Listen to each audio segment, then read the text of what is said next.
Hello, everybody, and welcome to Friends of the Force, a Star Wars podcast. I am your host, Brad Whipple, and joining me today on the show, this lovely Sunday in December, the week before Christmas, Sarah Haas. Sarah, welcome back. Surprised to see you here.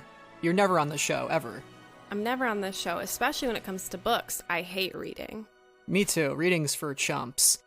Joining us today to preview the High Republic, which launches in just a couple of weeks here. 2 weeks, 3 weeks. It's closing in.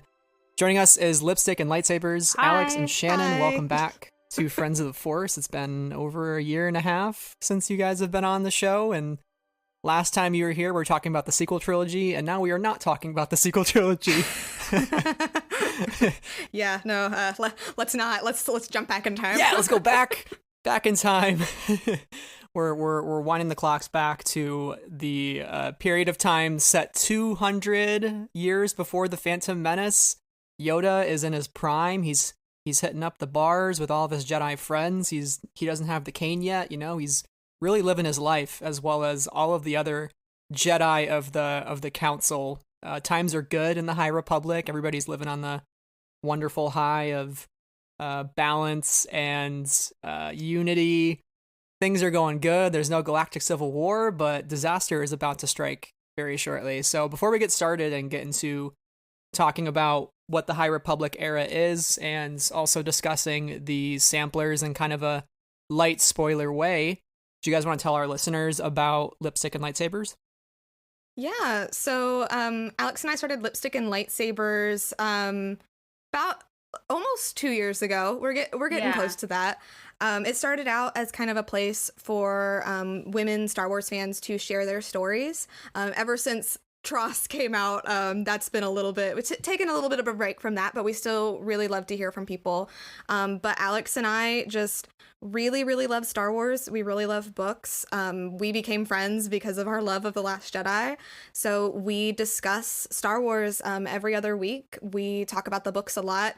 We just wrapped up our discussion of The Mandalorian, and we're really excited to talk about some new stuff in the new year. And I make art for the podcast too. Yes, Alex's art is beautiful. Please go stare at it with your eyeballs. Listen, I'm excited to see Alex's art for like the High Republic. You have a ton of new characters that you can start creating. I really need to get on drawing them. Yeah. Well, it should be an exciting time, I think, and that's why we brought you two on for this book discussion, because your fellow readers like Sarah and I think there's a pretty deep appreciation for publishing within like certain parts of the Star Wars community, and I often think like publishing's still getting overlooked in a lot of ways, but I'm really excited for the High Republic because I think it'll bring in a lot of new people who just haven't thought about the books or cared, and I feel like there's definitely going to be something for everybody. Sarah, do you think that's going to be the case with the High Republic? Yeah, I mean, I think that what we've read so far from these samplers has given us a couple different perspectives that I think are really interesting, and have presented a couple of different points of view that I think are going to be really interesting to explore. And I hope that it expands our view of the Jedi and expands our view of the world. So I'm looking forward to it. I hope that everybody finds something out of it. Mm-hmm. Yeah, it's kind of crazy to just think about how far we've come. Again, it used to be called Project Luminous, and like for so long we just didn't know what the heck that was. It was only ever shown at like the Comic-Cons when they would plug in their laptop before the panel, and you'd see like a Project Luminous folder on their desktop, and you're like, "Ooh, click on it," and they never would, and you're just like, "Damn it!" But now we're here. We know everything pretty much that's coming out for the next couple months. But the High Republic is described, at least according to StarWars.com, as the sort of prime of the Jedi Order, and it's a multi-platform publishing initiative with books, comics, and stories with new characters, new worlds, and new threats. So I think this is going to be really exciting because it's just a whole new era of Star Wars. We're really getting away from the legacy characters, especially. I know Yoda's going to show up in the High Republic, but I'm cool with that because, we like a good Yoda every now and then, and I think it'll be interesting to see what he's like as a youngster. But Sarah, did you want to kick us off with what has been announced so far in the High Republic? Sure. So the High Republic officially kicks off on January 5th with Light of the Jedi by Charles Soule. Test of Courage by Justina Ireland, which is a middle grade book. The Great Jedi Rescue by Kevin Scott. And then on February 8th, I believe, Into the Dark by Claudia Gray comes out, which is a YA novel. We've also got the High Republic comic line by Kevin Scott and the High Republic Adventures, another comic line by Daniel Jose Older. So there's a lot right off the bat in these first couple of months. And then we know that in the summer, we're going to get even more books and things. We've also got The Rising Storm by Kevin Scott, which is going to be the next adult novel. We've got another Daniel Jose Older novel and another Justina Ireland novel. So there's a lot more coming, not just in January, February, March, but in the second half of the year as well. So there's going to be a lot of High Republic all throughout 2021, and I will believe beyond. I think they've been planning a lot of stuff for a long time and are very busy over there. Yeah, it's been like 5 years that they've been planning this, so it's not just kind of these like on a whim things that they're like, oh, let's just do this. No, this is like some Star Wars trilogy type planning where they're bringing in concept artists like Ian McCaig, who worked on the prequel trilogy, and we learned a lot of that in February at that event. Shannon and Alex, can you believe that event happened this year in February? Is that like hard to think about? Because I'm like, no, that was so long ago. I'm having like a crisis realizing that in this moment. I mean, I remember like Alex and I were there when they announced Luminous. At Celebration. Yeah. we went to every book panel waiting for we knew announcement was going to be like at one of them. Yeah, it's been quite a year, but I want to hear from both of you. What do you think about just the High Republic era and using this time period as the sort of next iteration of Star Wars storytelling? And obviously now we know it's getting more of a live action adaptation, and we'll talk more about that in a minute. But do you think this is sort of the right era that we should now be telling stories in? Does it feel right? Is there more potential in here than maybe even going farther back or going forward from the sequel trilogy? Like, why does this feel right? Yeah, I've been talking about a lot lately about how I feel like the universe has been so small lately. It's been feeling like everything is related. So I love that we're going 400 years back and it's going to be this like new sandbox to play in. So I think there's so much potential in bringing new characters, new stories where we're not hinging ourselves on the Skywalkers anymore. Yeah, I completely agree. I think going far back was definitely the way to go. I know a lot of people were a little bit worried because it is such a focus on like how great the Jedi are, but I also feel like, you know, that lends to, well, maybe they're not so great. And what really attracted me to this was the authors that they pulled, like, to start it off. Like, Justina Ireland, Claudia Gray, like, all I had to do was hear those names, and I was here for whatever they were going to do. But also, I just, you know, Kevin Scott, Daniel Jose Older, just, it's going to be really, really interesting. Yeah, and that's a really important distinction to make, too, because I think there has been some resentment towards, you know, how the sequel trilogies ended, and, you know, that's not always put the best taste in people's mouths when it comes to Star Wars content. You know, rightfully so, that's totally fair, but I think it's important to like separate out publishing from the rest of that stuff, because it is really its own division of stories and people writing these stories. And for me, they've never let me down. I've gotten some of my favorite Star Wars moments from publishing, and yes, hearing who was involved in it is like super, super exciting. But Sarah, what do you think about the High Republic and going back and being able to tell fresh new stories? I think going back is good, and I initially was really excited about the idea of Project Luminous. Again, we were pretty much teased on that name alone without any other details other than the authors for nearly a whole year, which is crazy to think about. And, you know, once it was announced, I was a little cynical, a little skeptical, because if you've listened to me talk about any brand new project that's been announced, I'm pretty much the same way about all of them, unless it's, you know, from my favorite people. And so I was excited to see that somebody like Claudia's name was there. Same experience with Shannon. I will pick up anything she writes and read it. So that was really comforting to me, because I trust in her vision and I really like what she has to say and how she dives into characters. And I definitely understand where people are skeptical or not thrilled that it's focusing on the Jedi. I get that. I'm also not like a huge fan of the Jedi, but I am interested in the stories that they have to tell. And I think it's going to be interesting to see what is the same and what is different in the Jedi of the Republic and the Jedi of the High Republic. And if they fall into those failures, if they're already there. And I mean, it is kind of what you take from it. So they can say, oh, the galaxy's at peace, the Jedi are amazing. And at the same time, you can read that and be like, that's messed up. So, you know, I don't think it's everything in the copy that they're sending out to promote this. I think there's a lot more to dive into with regards to the Jedi and the time period, whether it's too far back or not far enough back or what have you.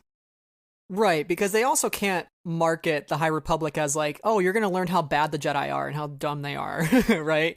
They kind of have to market it in a way that's like gets you excited, like they are great. And then as you read each story, so on and so forth, you realize slowly, like by reading these new experiences that like, oh, the Jedi are actually pretty crappy. And I feel like I already see that with some of the samplers, that these characters are not really the sort of straight edge Jedi you would think. They're all very like, they each have their own conflict with where their position is within the order and like what tasks that they're assigned and like what's required of them.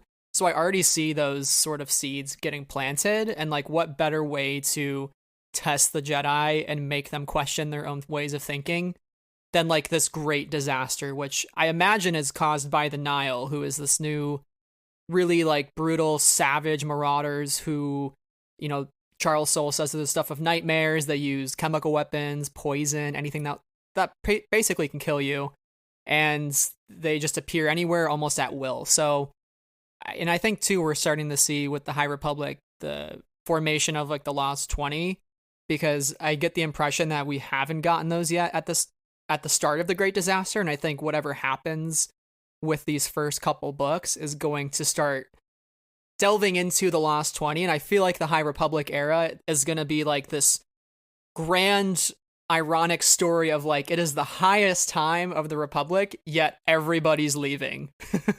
You know, and that's where we're going to kind of end up. Shannon and Alex, do you kind of feel that might be the case? Like we're kind of heading towards more of a storytelling initiative of like, here are the Lost 20, the Jedi aren't so great, and here's where we end up with the prequel trilogy and with this sort of like blinded and clouded Jedi vision. Well, I mean, the brightest light casts the darkest shadow. Like, if this is supposed to be the highest high, then that stands to reason that you would also have, you know, the lowest lows here as well. Mm-hmm. And I would say, like, from the samplers, the thing that really jumped out to me, especially in Claudia Gray's, was that the Jedi that are in that book are all very different and all have really like complex looks when it comes to what it's like to be in the Jedi Order. Mm-hmm. Yeah. I was going to say all the authors that are involved in this project have always shown a lot of complexity within their characters. So I definitely think there will be that complexity within the Jedi Order, showing like that change from what like the general audience thinks the Jedi are into like, oh wait, maybe they're not so great. Yeah, I mean, Cavan wrote an entire book about Dooku and Dooku Jedi Lost. Dooku is one of the Lost 20, right? And Charles wrote about Kylo Ren, the rise of Kylo Ren, and Darth Vader, and then Claudia, Master and Apprentice, Qui-Gon, probably on his way to becoming a Lost 20 member as well. I don't know if you guys have read Justina Ireland's YA novel, Dread Nation, but she writes very morally complicated characters. You don't really see that in her middle grade, but I'm really excited that she's finally going to write a YA for Star Wars, because her main characters just, she does it really well. Mm-hmm. Yeah, I'm actually super excited for her YA book. I think that's going to be a great opportunity to showcase some of her writing beyond the sort of middle grade stuff that she's been doing, and I'm probably looking forward to that almost the most next year. But Sarah, do you have any thoughts on where we're heading with these sort of rogue Jedi, just based on what you've read in the samplers? I don't know. I don't think I've put that as much thought into the Lost 20 specifically as you guys have, but I was really excited just a second ago when you guys were talking about it, because that is a very like troubled moment for the Jedi, and the fact that like they have I believe they have like statues or busts of the last 20 like in the archive. Clearly this is a very kind of monumental thing for them, and a very weird, like, we have to memorialize like what we've done wrong, or how we lost them. And so that's really interesting, and I hope we get more of it. I believe there was concept art of one of the people as like a young person. This is very general, I'm so sorry. The concept art of one of the people as a young person, a character who's going to be featured in these, that does become one of the last 20 because we know their name. And I would not know how to look that up even in order to find their name, but I feel pretty certain that there was a piece of concept art that everybody was like, oh no. But one thing, again, I do love with Claudia Gray's sampler so far, and we'll get into it, is the fact that you can already tell that there's some, not quite riffs, but just differences in philosophy already in the Jedi. And I don't think it's that the Jedi are crappy necessarily, or that they're, just capital B bad, end of story, write them off, but just that they're really complicated. And Alex, you said that, the general audience's perspective kind of shifting into this complicated view. I do hope we get that, because I do feel that the general audience and even fans who are really, really dedicated are often just see the Jedi as the heroes, because that is what they grew up with. And I get it. But I think that the complex view of the Jedi is the most exciting view of the Jedi. And so that's what I really hope we get, because I think that's what's going to be able to tell the best stories. Mm-hmm. Yeah, definitely. Something I really like about the High Republic too, so one of the biggest things is the Starlight Beacon, which I think is like one of the most fascinating things I've seen concept art wise. And it's just this orbital space station that looks like the Jedi Temple. It has the giant tower, so it's supposed to kind of represent that balance and unity that if you align yourself with the Republic, you feel. But for others, it might be an example of like, division and class, and like, yes, the core worlds are doing great, but the Outer Rim is sort of this unexplored territory that hyperspace lanes aren't really mapped out yet, and the Starlight Beacon's trying to be this sort of guiding light for people. And I think that's why it's titled Light of the Jedi. I think the Light of the Jedi is the Starlight Beacon. It's supposed to light the way for people who are traveling out or coming into the core worlds and the Inner Rim. But I really like this whole concept of the wild west frontier and like what that looks like, because this is really sort of wild space way back then, because like wild space as we know it in sort of the actual prequel trilogy or original trilogy era is sort of more of like the Chiss Ascendancy and like the unknown regions, but like it's really shrunk in this time period. Like Alex and Shannon, what do you think about this sort of storytelling in terms of like, the galaxy's very unexplored, and that's also sort of the biggest threat about the High Republic era, is like you really don't know what's out there, and that's why it's so easy for darkness to rise when the Jedi have waited so long to actually do something about it and get out there and see what's going on. Yeah. I definitely think the perspective of someone who potentially lives out in the middle of nowhere, seeing this space station being put up is kind of like, well, that space station isn't really helping my planet directly. They're not really doing anything to help me. They're just putting up this beacon of hope. Like I think that there could be probably an opportunity to show a lot of division within the people out there, feeling like core worlders are coming in and kind of like putting their ideals on us. Mm-hmm. Yeah, like since Alex and I were just talking about Mandalorian, there was a really great quote in chapter 15 where they were like, Empire, New Republic, it doesn't matter. Like, you're all just invaders on their planet. You're just trying to rule them, impose your will on them. And actually, Brad, when you were talking about the Starlight Beacon, the thing that flashed in my head was basically colonization. Yeah. Because they haven't mapped out the Outer Rim, like we know that there are tons of planets out here and tons of different cultures. And so I could definitely see where the Jedi putting this up and the Jedi coming in to bring civilization would definitely be perceived as a threat. It's pretty out of touch, It is. It's very out of touch. Like, this will solve your guys' problems. Here's a beacon. You can find your way here now. We'll just wait. You can look at it in the sky. Yeah, it's like you live in that planet, and you see that thing way out there? That's the Republic.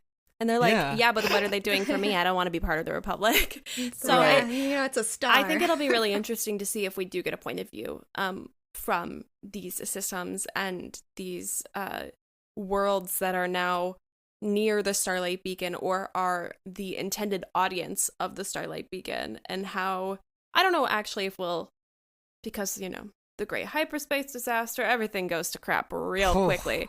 But I do wonder if we'll end up seeing what the intended purpose is of the Starlight Beacon, and if they actually are able to like go about their mission, or if the great hyperspace disaster, which is bad, you know, really mucks that up for them completely. So it'll be interesting. So I think we've talked about a lot of interesting things with the time period, and I want to, before we get into the samplers, discuss the future of the High Republic era. So we're getting all these new stories. We have this live event set for January 4th. We're going to get a bunch of new reveals, and I think Justina has already hinted in her newsletter we're going to get her cover and title of her young adult book, which, like, yes, awesome. I love that so much. I always love cover reveals. It makes me, like, just giddy inside. But one of the biggest things I thought was, like, the most surprising was The Acolyte, Leslie Headland's new series, which is going to be coming out in a couple years on Disney+. I did not expect this to be taking place during the High Republic, but it's described as a mystery thriller that will take us into the galaxy of shadowy secrets and emerging dark side powers in the final days of the High Republic. So I didn't think Lucasfilm was going to be so bold as to, like, now make an entire TV show out of the High Republic. And I think what what these books will ultimately do is kind of fill in all of that time leading up to the Acolyte, and like showing us how these dark side powers throughout the galaxy did start to emerge, whether from the Nile. And I think there is still like a larger enemy outside of the Nile. I think they're almost like a front for the Sith that are still out there, and sort of, because we know, like, you know, Plagueis is still around, I think, at this point in time. I don't know if he's immortal or how old he is, but we don't know. But Shannon and Alex, what did you think of the announcement of the Acolyte taking place during the High Republic, and how do you think that both publishing and then now television could sort of feed off of each other in an appropriate way and to sort of enrich the storytelling of this era? We are very excited for the Acolyte. I think that is the thing that Alex and I are the most excited about, especially when they were announcing all their new shows. We have been begging for like a Night Sister, you know, dark side kind of thing, and this is exactly what we were wanting. I think when it comes into like how it's going to tie in with the books, I'm not quite sure how they're going to present it to general audiences, because, you know, they can't expect everybody who watches the show to be reading all of the High Republic material. So I'm really interested to see like how it's going to tie in with that. Like, will it be a kind of jumping off point? Will it be focusing on something else? Like, there's a lot of mystery around it, but overall, like, I'm very here for this. Yeah. Yeah. I think that the end of the High Republic isn't that far off from the Phantom Menace, though. It's like 100 years, I think. Yeah, but Sarah's nodding. No, it's like 50. This 50. Yeah, so we're recording this on Sunday. There was recently a tweet from Culture Crave, who just tweeted, without any sources or anything, the High Republic ends 50 years before the Phantom Menace. And then it, you know, was like, you know, therefore the Acolyte is, and they assumed, oh, it's going to be a Palpatine kind of show. And I was like, which is what we talked about as well when we were recording. But like, and it depends on how it's done. It could be done well. That would make sense for how you tie it into like the other things that they're doing, you know, since it's going to be more general eyes on it, that would make sense. I mean, we don't really know a lot about Palpatine. If it is still 50 years, would he not be like a baby? Like, he could be like 30 maybe, like in his 20s or 30s. But I don't know how old maybe he is. This is really old. But what I wanted to get to was that I tweeted something. I was like, for what it's worth, we don't have a source on this tweet. They didn't link anything. And Florian from Jedi Bibliothèque sent me a quote tweet to a video for the Chinese Star Wars novel that's coming out. And in that video, James Waugh, he is an executive at Lucasfilm, and he said essentially that this new novel for the for the Chinese audiences ends around, or takes place around the same time that the High Republic is ending, about 50 years before, or, you know, the Phantom Menace. So that is kind of where that source came from that I learned today, which I thought was very interesting. You know, how does that line up with the Acolyte and the book and the publishing initiative in the US in the English language? I don't know, but I did find that to be interesting, and I hope that the Acolyte is not that, because I was like, you know, my interest in the Acolyte in the past, you know, 2 weeks or week and a half, or however long we've known it, has kind of steadily increased. It's the idea of it's been like, I've been sitting with it more. It's been feeling better to me. And then I saw that and I was like, oh, that's not right now. Like, guys, let's do. You know, I'm with Shannon though. I mean, again, we don't really know for sure. And like, if it's done well, then like, bravo. You know, if they can somehow integrate Palpatine's sort of rise to power and him setting the pieces into motion. I don't think he'll be like the center of the show, but if you're doing a show about the rising dark side powers right before the Phantom Menace, it's like, plausibly you would think we're going to learn a little bit about who the dark side key players are at that time. And we know like the series is going to be quote unquote female centric, which I just think means it's going to center around a female protagonist, which could be a Night Sister if it's like a sort of martial arts show, which like that would be super cool. Honestly, like I would love a Night Sister show. But yeah, that or even like Mother Talzin in live action. Like, could you imagine like the power that would have on screen? That would just be so cool. And I'm sure we'll see Yoda. So there's just like a lot that it could do, but I'm really intrigued by the Acolyte. And I know Leslie Headland, if you've watched Russian Doll, like she just absolutely killed it with that series. So I have like full faith in what she's doing. I don't think she'll create something that she's not either believing in or not passionate about. So I'm very excited. So we should move on to discuss the samplers. So we're going to sort of do light spoilers on these, but they're out there. You know, it's not like these are just based on review copies that we got or anything. You can go out and request these to read them. The Light of the Jedi samplers, 8 chapters. It's just right on Penguin Random House's website, and I can include all the links for everything in the description. So like if you haven't read them and you want to come back, go read those first, come back and listen to the rest of this episode. Or if you just don't really care and are waiting for a release date, you can get our impressions of what's been put out there so far. And the embargo's lifted, so we're pretty much good to go to talk about everything and anything with these samplers. So I'm very excited. So we're going to start with The Light of the Jedi by Charles Soule. This first 8 chapters are just complete chaos. So Charles's book seems sort of like the more encyclopedic look at the High Republic. For what I've read through it so far, it's great stuff, but it feels more, it feels less character driven so far and more of a larger scope perspective on what the galaxy looks like. So I haven't really like gotten full into some of the characters yet. It's just like, you know, here's the great disaster. Here are these different planets that are involved. Here's what's going on, and sort of setting up what the galaxy looks like. And that's about it so far. The great disaster is terrifying. It's basically, we don't really know what it is yet. We just know there's like tons and tons of objects hurling through hyperspace, blocking up all the lanes.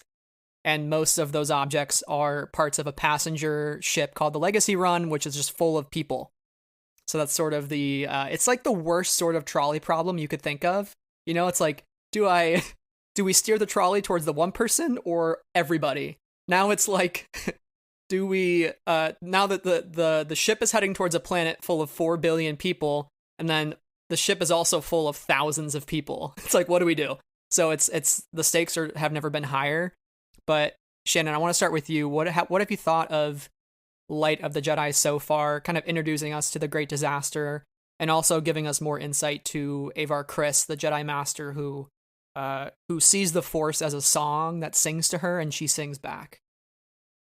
So I actually wasn't able to read Light of the Jedi. Unfortunately, timing just kind of got away from me. But I was kind of looking into it. Alex gave me some information as well.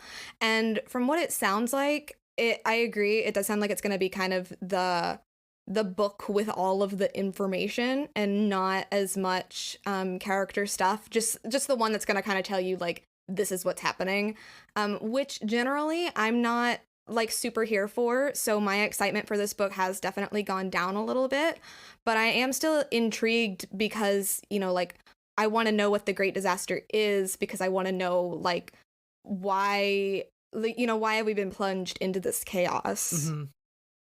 Yeah, and I think it's okay too, because I think you do need some sort of book that establishes everything. It is an entirely new era, so I understand, but I think really the meat and bones of, for me at least, initially at launch, is going to be like Claudia's book and Justina's book. But Alex, what did you think of Light of the Jedi so far?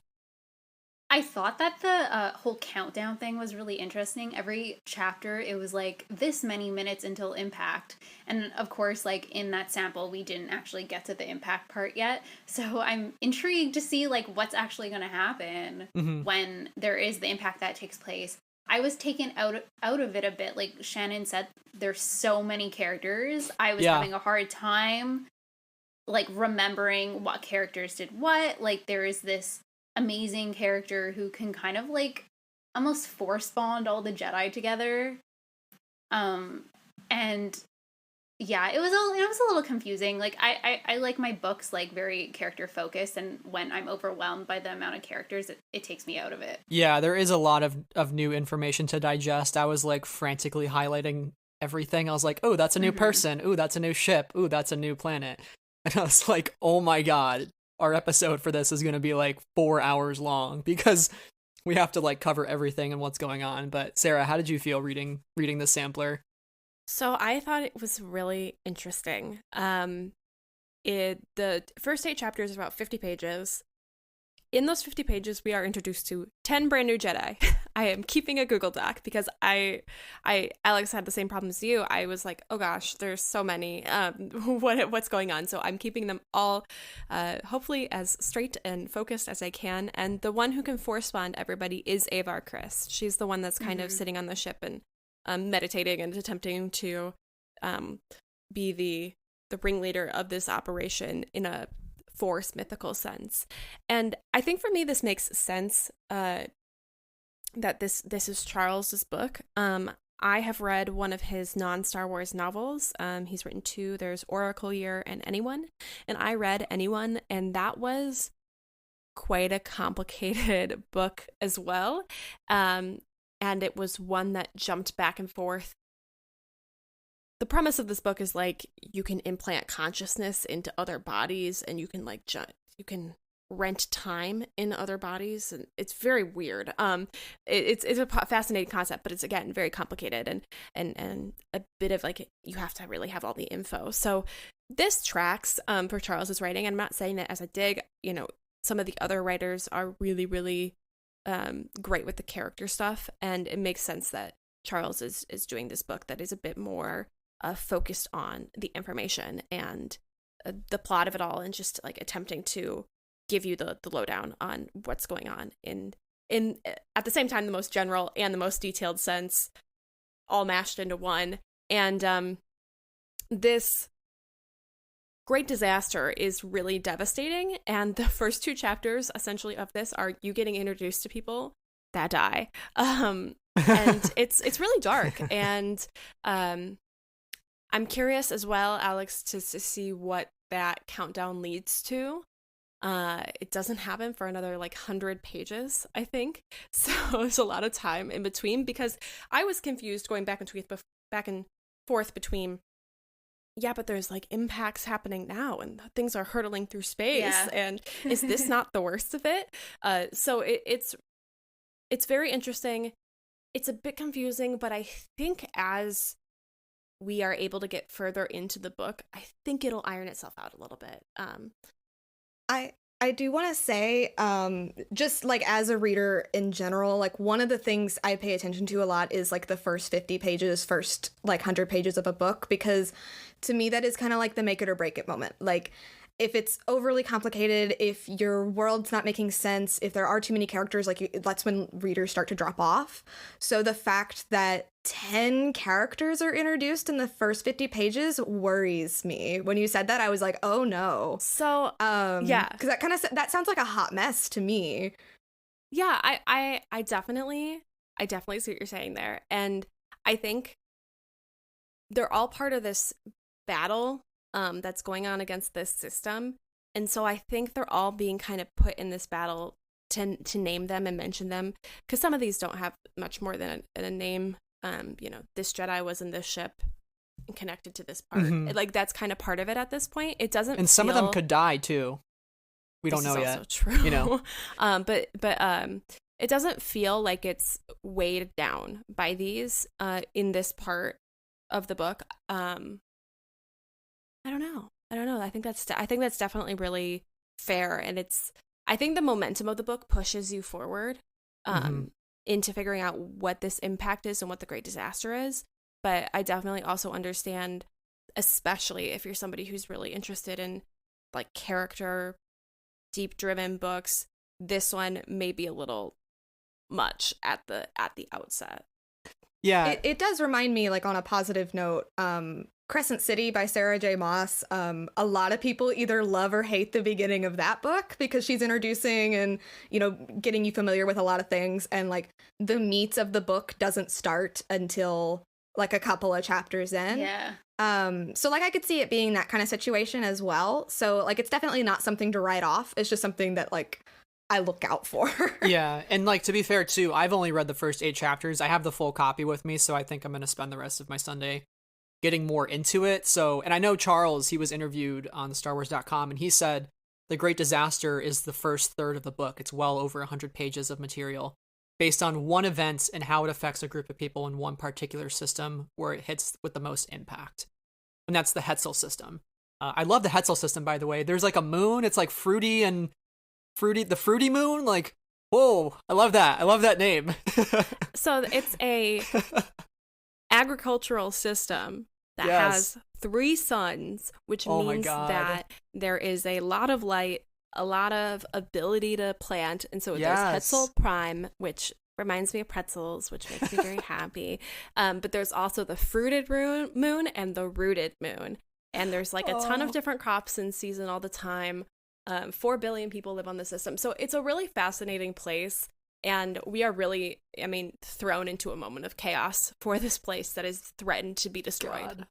Wait, is that where Honesty Weft is from? Oh my gosh. Give me 2 seconds. I'm gonna cry. Because Honesty Weft, that's the character in Justina's book? In A Test of Courage. Yeah, they're ambassadors from a farming planet. So when you said that, I was like, oh no. He's already like my son. Okay.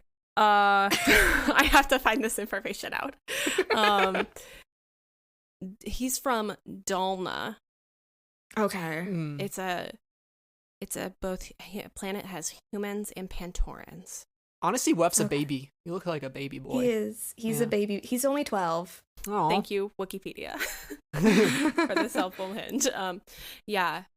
Protect Honesty Weft. He has a great name. Must protect. And, he deserves. He's missing his metamorphosis. He's really upset. But yeah, I think the rest of the book could be really intriguing. And I know like Cavan Scott's book is going to be a great follow-up to this. It's going to mainly feature Bel Zettifar, Stellan Gios, and Ty Yorick, which I love that there's a character named Yorick in Star Wars now. It feels very, Hamlet, right? If my high school days are correct. But I think, I do think Charles's book is mostly going to be a setup, but I think really like once we get past the events of the Great Disaster, it could get into more character-driven storytelling, and I think that's what's kind of keeping me intrigued. I want to see what happens after that impact and how do all of those Jedi deal with it. Does it start to create division, so on and so forth? But I'm excited to meet Ember. We have to bring up Ember, like the space greyhound, who is just like literally on fire, and she looks adorable, and I'm very excited for space doggos. And also Buryaga Agaburi, who is the Wookiee Padawan, who is a Jedi. Very, very excited about him. He has a good moment when they're all about to shoot down the projectiles, and he realizes, wait, there are people on there. And I think he's the kind of person or Jedi who will sort of like take his time before he makes a decision and like really evaluate all the different things that could happen. So I'm very excited to maybe get a bit more with him, because we haven't really had a Jedi Wookiee yet. So that's pretty exciting. Any other thoughts on Light of the Jedi before we turn it over to Justina? Or Claudia, excuse me. I will say that I think it's very interesting that this book opens up with the sentence, all is well. It's like, it's the best of times, it was the worst of times. It's like the inverse of Harry Potter. Like, Harry Potter ends with like, all is well, and like things are great, you know, or you know, the story ends here. But this one opens like, everything's great. Unless like, so I thought that was a pretty hilarious way to open that, because that phrase has meaning outside of Star Wars. And you earlier, Brad, you said that you think the Light of the Jedi, the meaning of that title was the Starlight Beacon. And for me, the meaning of that title is really the Force. And one thing that I did think that jumped out in these first 50 pages is just the way that Avar Kriss uses the Force to connect all the Jedi so that they can have increased perceptions of one another, and that she has this very rare ability to do this, and also how the Force speaks to her as a song. And whenever the Force and her are talked about, it's always talked about as a melody, as music. And I really love that, and I really think that one, I want more of her. I think she's very, very interesting. And two, I think that it really gets into one of my favorite things about Star Wars, which is different interpretations of the Force. And how people perceive the Force differently, and how different cultures perceive the Force differently. So I'm really looking forward to a lot of that in these set of books that we're getting, because they mentioned that in an interview at one of the panels or Comic-Cons or what have you at some point. So I'm really hoping we get a good bit of that, because I think it will give us a more complex view of the Jedi and just be really interesting and exciting for readers who might connect with one or really enjoy one point of view. I'm really hoping that Avar Kriss becomes the first of the Lost 20. I have a theory that she will, because she seems to really be looked up to as like the pinnacle Jedi, considering that she connects everybody. But I think she's like the Yoda of her time, and I would not be surprised if she becomes one of the first to leave the Jedi Order, which would be quite a hit to their confidence. But we will see. She's very interesting for sure. That thought hurts me, and I need you to know that. First 50 pages, and I'm already like a super fan. So yes, I hope not. So I want to talk next about Claudia Gray's Into the Dark. First and foremost, this is just Claudia Gray's world, and we're living in it. Shannon, why don't you kick us off with Claudia Gray's Into the Dark? What's she telling us in this story so far?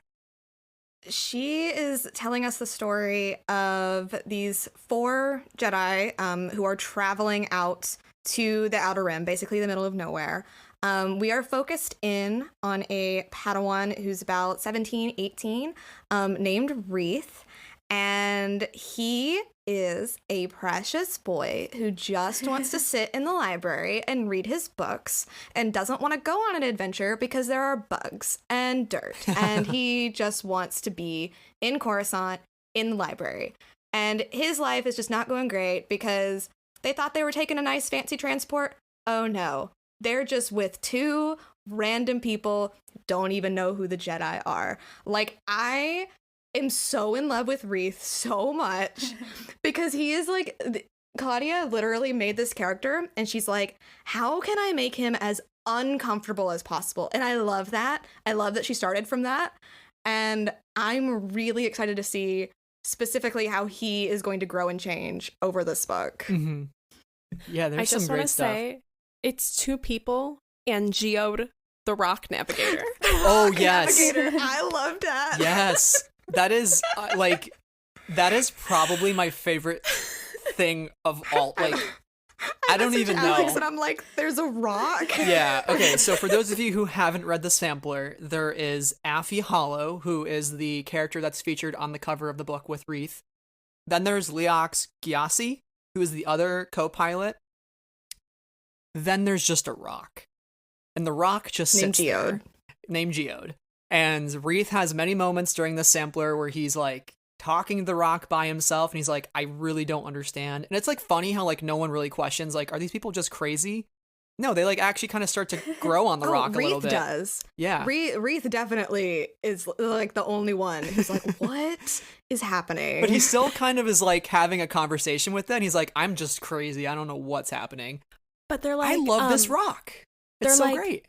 They're like, don't say that in front of him. Like, yeah, he's very sensitive. And everybody, and then Wreath kind of looks at him and is like, okay. I feel like Wreath is being socially puppeteered by everybody on that ship. It's insane. Yeah. I think there's going to be some big payoff with Geode. I'm very excited. Like maybe he'll grow some arms and like start using a lightsaber or something. Who knows? Maybe he's Grievous. I don't know. But yeah, that was a wonderful sight to behold. I was gonna say, I think Claudia Gray's ability to write comedy is really like underestimated a lot of times. Yeah. I think because there's plenty of that in like she's- Lost Stars especially too, and Master and Apprentice. I love Claudia's writing style. Like all the problems I have with Light of the Jedi, where I feel detached from the characters, I don't feel that when I read Claudia's work. I feel like immediately pulled into all the characters. Like I was reading the Into the Dark sample before Shannon, and I sent her, I'm like, this boy loves going to the library. He loves reading. We stan. Like he's a Virgo, okay? He's a Virgo. I love it. Like, and he's not good with the Force either. Like he doesn't want to fight. He just wants to read his books. I've never related to a character more. Yeah. He's my new favorite. He's like very studious. He wants to just stay in the library, and his master's kind of like, why? You need to go on these missions. And he's like, of course. When I finally get pulled on a mission, I'm going to the middle of nowhere. I just want to sit in the Jedi library, for God's sakes. But something I thought was really interesting with Wreath was he starts to really have these conversations with Affie about like who the Jedi are and like why they act the way they do in terms of like attachment. And I'm excited for Claudia to explore that concept because, again, she explored it with Master and Apprentice with Qui-Gon. And I think she's the right person to write this sort of story. And I think he tells Affie at one point, we ground ourselves in spiritual existence and give up personal individual attachments in order to focus entirely on greater concerns.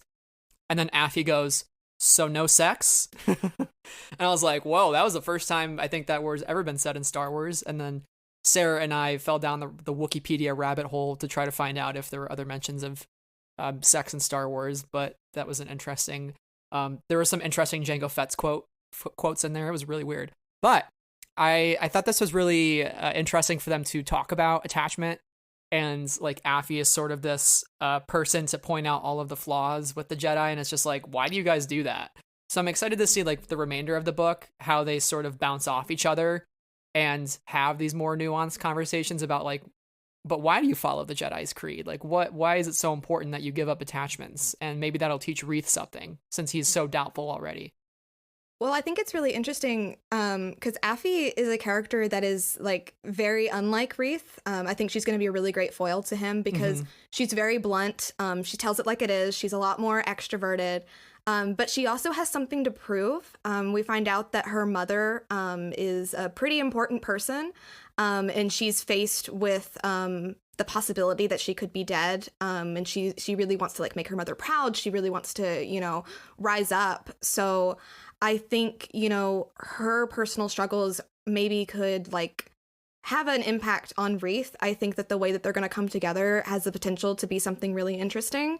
And one thing that Claudia always does is she really knows how to do relationships well. Like not necessarily like, like shipping relationships or anything like that, but like her characters always are like very meaningful and like very meaningfully connected to each other. So I'm really excited to see what's going to happen with their relationship.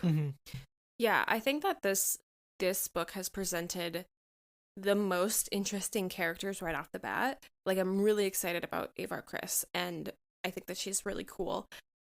But I, like everybody else here, fell in love with Wreath the moment when they, like, Claudia started describing him. Like, there is a quote that's like, he embraced his bookish ways. He loved stories. He loved histories. He loved digging through the records. He loved going to the archive. And I was like, in love. Oh my gosh. I was like, I love him. I would die for him. And then the other characters that get introduced as all being on this ship with Affy and the pilot and Geode are also very interesting, because there's Orla, who's a Jedi who has decided to be a way seeker, that means it's like a Jedi who operates independently on their own path with the Force and attempting to kind of figure out what their purpose is. They also find Master Comac, who's an academic and a folklorist. Oh my god, I never thought I would hear the word folklorist. He's a Swiftie. Star Wars. No, but I studied history in college, and I also love to read, so these characters are immediately my favorites. I once had a supervisor at an internship who was a folklorist, and like fascinating work. So I loved it, and I think it's gonna be really interesting because they all are on their own journeys. They're out of the mainstream of the Force or what we know of the Jedi.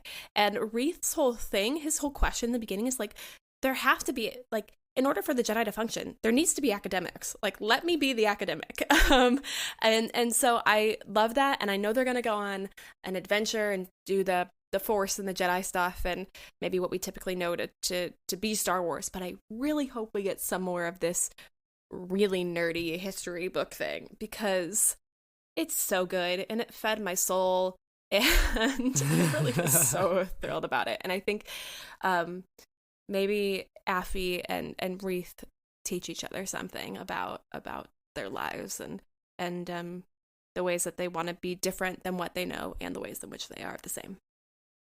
I think Claudia, I was going to say all of Claudia's books do that with the main characters. Mm-hmm. Yeah, and it's interesting too that she wrote Obi-Wan, and Obi-Wan's sort of this guy who likes to also study and like read prophecies and like follow the strict guidance of the council. And Wreath likes to do some of those things as well, but he also like has some doubts about like what they want him to do versus like what he wants to do. And I think that's going to sort of create the division with him and the council, and also interacting with a character, Orla Jareni, who's an Umbaran Jedi, and she's referred to as somebody who wants to be a, quote, way seeker. This is somebody who wants to operate independently of the council. She doesn't necessarily see eye to eye with them in terms of what her larger purpose is. I think she can maybe teach Wreath some things as well, and I wonder if she's part of the Lost 20, you know, and like what, I think she's kind of the early stages of like somebody who actually dissents from the council and doesn't necessarily want to follow their rule. I think that's kind of interesting. Well, there's another relationship that's like master and apprentice as well. I can't remember the fourth Jedi's name, but he was also an apprentice with Wreath's master, and he reminds me a lot of Rael from that character. Yes. He's a lot more of like what you, like your typical Anakin type Jedi, like in the Clone Wars, I would say. Yeah. I think that the name of that other apprentice is Dez. Yes. Yeah. Is that the one that like deals with some like trauma? I know there's one Jedi on the ship that's like sort of having flashbacks to an event. Cormac. Yeah. Yeah. He's really interesting too. When I was reading about the Wayfinder Jedi, I kind of thought of Ahsoka immediately. I mean, she leaves the Order, but could there have been that choice to be like an independent Force user, like a Wayfinder for her? Mm-hmm. Yeah, and one other thing too to mention is Wayseeker, Wayfinder. The Wayfinder in The Rise of Skywalker is the thing that allows Kylo Ren to travel hyperspace. Yeah. So I just think that's interesting that like that's related to hyperspace travel, and I don't know, there's some interesting language crossover there, and I wonder if that'll get explored at all. There is mention in the Charles Soule Vader run, which Alex has read. I've only read about half of it so far, about Jedi that exist outside the Order, because the like first part of that run is Vader like hunting one down. So I definitely think that's an interesting practice that like if it's still, I mean, obviously it still exists in like the prequel time, so it hasn't been explored, and I would really love to learn more about that. Mm-hmm. Yeah, absolutely. And I think I'm very excited to learn more of the ins and outs. I hope we also see Purrgil at some point in the High Republic. If we're talking about a lot of hyperspace travel and all this sort of stuff, it'd be kind of cool if the Purrgil showed up. I'm just saying. All right. Well, I think with that, we'll turn it over to our last sampler here, which is Justina Ireland's Test of Courage. So, Alex, would you want to kick us off with this final sampler and what Justina's story is about? Yeah, so we get thrown into this new character, Vernestra. Is that how you say it? Mm-hmm. And she is basically like the youngest Jedi. She takes her trials when she's 15 and she passes them on the first try. And she kind of has this like rapport of being like, oh, she's not that special. Like no one really thinks she has anything special to bring to the table, but she's very independent and she is going on her first mission. Yeah, she's as Justina has described her, she has this very real problem of like a Doogie Howser problem where she's very good at her job, but she's also very young. But doesn't mean people aren't going to doubt your abilities because of that. And I think she's going to face that.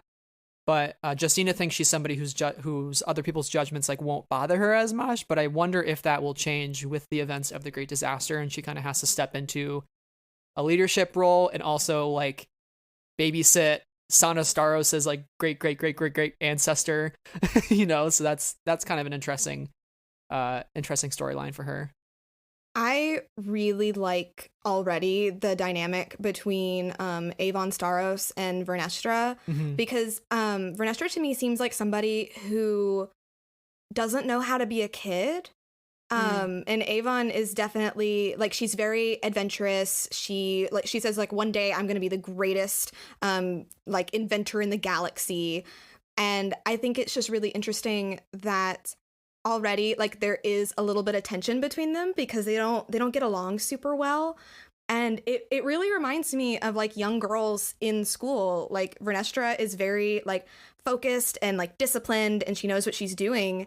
And I think, maybe she's kind of forgotten how to be a kid. And I'm excited to see how their relationship, along with Honesty Weft, who is a lot younger than them, like how that's going to kind of change her view. Maybe it'll help her loosen up a little bit. Mm-hmm. I think that's a great point, because that's not something I immediately picked out as like the direction of the book. I think I was just focusing on other details, but I really love that. And I think that you're totally right, Shannon, about Vernestra as somebody who, especially as a Jedi, just has like missed out on her being a kid and getting to have a sense of freedom, have a sense of the word I'm not looking for is not like looseness, but like just an ability to be herself in a way that's not guarded and closed in a box, because that's kind of what the Jedi are, because they're saying, no attachment, no feelings. It's about the Force. And what I thought was really interesting about the book, though, aside from the characters, was just that this seems to focus slightly more on the political aspects of the whole situation regarding the High Republic, because Avon Staros is the daughter of Senator Gira Staros, who is one of like the most important people in the Senate at this time.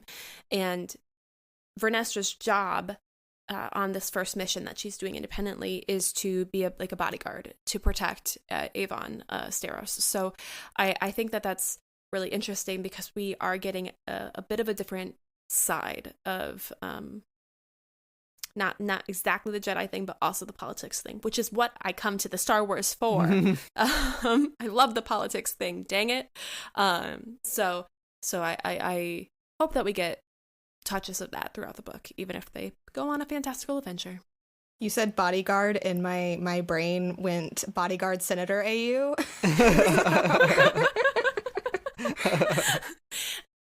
Yes, but maybe not for this. Yeah, maybe not for this. Link me though, like after we record. We'll link you. We've got a good one. We've got a good one. Man, the High Republic fix on AO3 is gonna be it's gonna be something. Oh yeah. Oh, the Raffi shippers. I'm ready for it.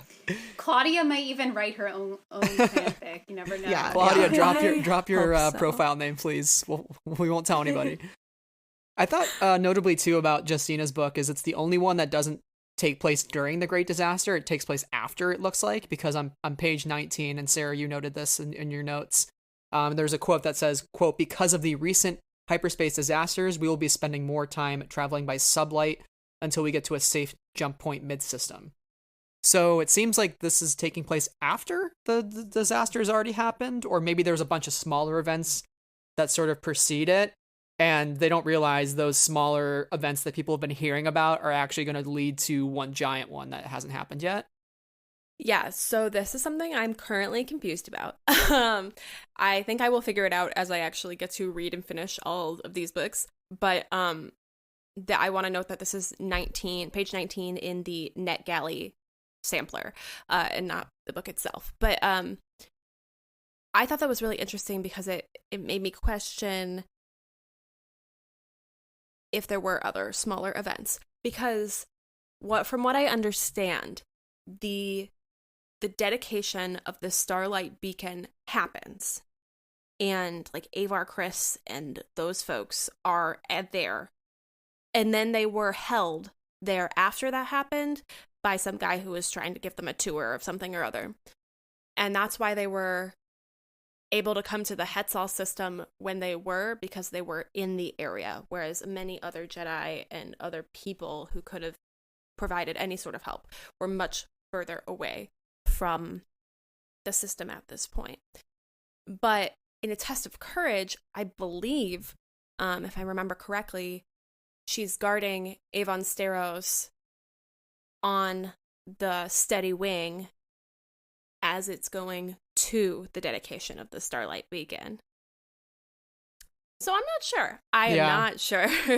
I think the timeline's a little confusing, especially because in the pages of Light of the Jedi that we've read, we haven't hit the impact, so we don't know what the actual inciting incident is in that sense. That is the Great Hyperspace Disaster.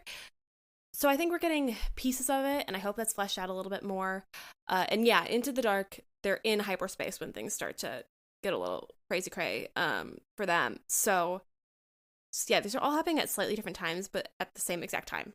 Yep. Too. Yeah, I kind of feel like they're all gonna culminate to this thing happening. I agree though, I didn't really pick up on the timeline with the Test of Courage, but in Into the Dark, either it happened or is happening, because they have to exit hyperspace because there's all of a sudden all this debris and they can't tell where it's coming from or what happened. And from what you guys have said about Light of the Jedi, it sounds like there's smaller things kind of happening, so it could be some kind of coordinated something. Yeah, it seems. My question is it's the chicken or the egg kind of a thing, because the first chapter of Light of the Jedi is the Legacy Run. It's if you know Star Trek 2009, and it's Kirk's dad, played by one of the Hemsworths, I think, who has his ship, the Kelvin, and they're in there, and then somebody comes out of the loop, and then they're fighting, and then that's James T. Kirk is born the whole time, but then the whole ship gets destroyed. It's essentially that in Star Wars, but I don't know whether the debris happens first or if the ship crashed. Did another ship crash and that's why there's debris, or is the debris causing the Legacy Run to crash, and in the Legacy Run are the projectiles for the Hetzal system? Does the Legacy Run come first, or is there another thing that happens before that? So yeah, I'm just having lots of questions and thoughts and words about this because it's not totally clear yet, but I think it will be once we have the ability to read the whole thing. Yeah, and also too, the Nile, right? We haven't really explored them in any of these stories yet, so to me it kind of seems like they might have tried out something on a much smaller scale first to see do the physics of this actually work, and maybe those are the smaller hyperspace disasters that are happening. So they're like, let's try it out. Oh, great, these are working. Okay, let's go for the big fish now. We're going to take down the Legacy Run, which is like a massive passenger ship with thousands and thousands of people, right? Because you don't want to try that out first and like fail, and then all your plans are kind of thwarted, right? So I'm interested to see how the Nile come into play here, but I feel like they are like just absolutely savage brutes, and I'm kind of terrified of them, honestly, and I'm excited to explore them more. I'm hoping that they're not. I'm kind of hoping that they're. I kind of have this feeling that they're going to be like the rebels, but I mean, we haven't really gotten anything to say that. I've kind of had this idea that like the Jedi in this are going to be like the Empire to the original trilogy. That's just kind of like a thought. I'm not quite sure, but that would be really, really cool to explore. Yeah, and I do think there is something that would be nice to have characters part of the Nile who are conflicted, even, and maybe if the Nile aren't the good guys, quote unquote, and they are like purely bad, we do have to have some characters as part of that organization that are a bit morally conflicted. Because I think if you just have like bad guys for the sake of being bad guys, that's not like always the best story to be told. But I feel like I wouldn't put it past these authors to definitely have you think, like, who are the good guys? So I think that about wraps it up on the samplers. So again, these titles will be out pretty soon. We're going to be covering them on Friends of the Force. I think Sarah and I are starting with Light of the Jedi about a week or two after release. So if you want to hear like our thoughts on the entire book overall and getting really into the nitty gritty of this new universe and kind of establishing yourself, I would definitely recommend checking that out. And I think also Shannon and Alex are doing some podcasting on that as well. So there's going to be a lot of podcasts doing reviews and discussions on these books. And I think the more the merrier, because this is some new times that we're going into. And I think it's going to be hard to wrap our heads around it all. It's going to hit us like a great disaster for sure. So to close up shop here today, I wanted to look back before we look forward. So I think the last 5 years of publishing has kind of been one certain phase of Star Wars, and now we're entering this new phase. And I don't know if we're going to have many books that really take place outside of the High Republic. It really seems like that is the big focus. There's probably going to be like, from a certain point of view, Return of the Jedi, and there might be some other smaller projects that happen that aren't Mando and Thrawn. Oh yeah, Mando and Thrawn. Yep. And Alphabet Squadron: Victory's Price is coming out soon. So I'm curious. I think we'll continue to get books that are not. Yeah. That are not High Republic related. I think it's telling that Claudia wasn't announced for the second round of High Republic. Give us Lost Stars 2, please. Yeah, that or Satine and Obi-Wan. I'll take either I want of those. Satine and Obi-Wan. But those are the only options. Those are the only Yeah. So Claudia, pick one and write it. She hasn't announced anything for other like regular YA or anything that she's been doing lately. She's just been like adapting into manga. So and like she's been doing that anyway and writing. So the fact that they didn't announce her, she's got to be doing something. Yeah. I wouldn't be believe surprised. We were talking off air before we started recording. Like, I know Adam Christopher is doing the Mandalorian book. I would not be surprised or shocked if they gave Claudia Gray an Obi-Wan book as part of a supplementary material for the Obi-Wan Kenobi series.